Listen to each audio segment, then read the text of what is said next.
again, everyone. This is Merideth Nagel with your latest Homeschool for Realtors, and today we're going to talk about the importance of getting a survey. So in times past, anytime you were going to purchase a house and you had financing, you would have to get a survey for your buyer. In recent years, more and more lenders are allowing for an old survey to be used. A survey that was certified to the seller in the transaction, or maybe someone even further back. And for that reason, a lot of you guys, when you're representing buyers, you're saying, hey, you don't need to get another survey, just use the old survey. So I want to talk to you about why that is not a good idea. It is true that many lenders will allow you to use an old survey. The reason they don't care that much is because the type of issues that come up with survey problems typically don't make you default on your mortgage. If there is, for example, an encroaching fence or an encroaching driveway or a structure that's encroaching, typically that's not going to cause a problem with your loan. You'll continue to make the payments. And so they're not that particularly concerned about those issues, but you should be.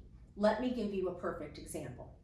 I personally dealt with a file where there was a townhome was purchased in our community, I won't say where, and the realtor had told the buyer she didn't need to get around the survey. There was no problem. It was a townhome. What would you need a survey for? So she didn't get around the survey. She relied on an old survey.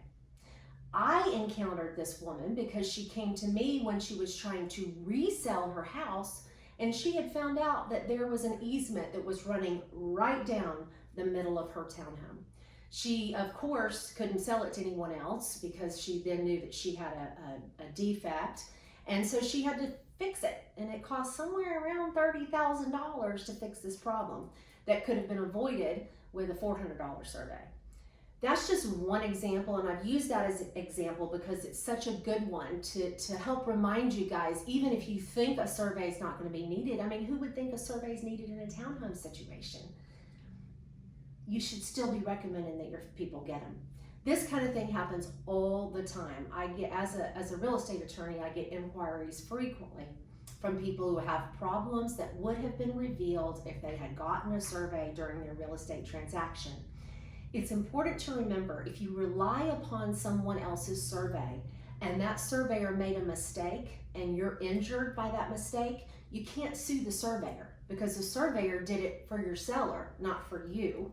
So you don't have that protection of someone to sue if there's a problem, but more importantly, you might not know if there is a problem. When I consider for most of us that the purchase of a home is one of the largest financial transactions that you'll ever make, and for many, many people, it is their largest asset, to decide that you want to save a few $100s and not get a survey is probably not the best idea. I would recommend that you explain these issues to your customer.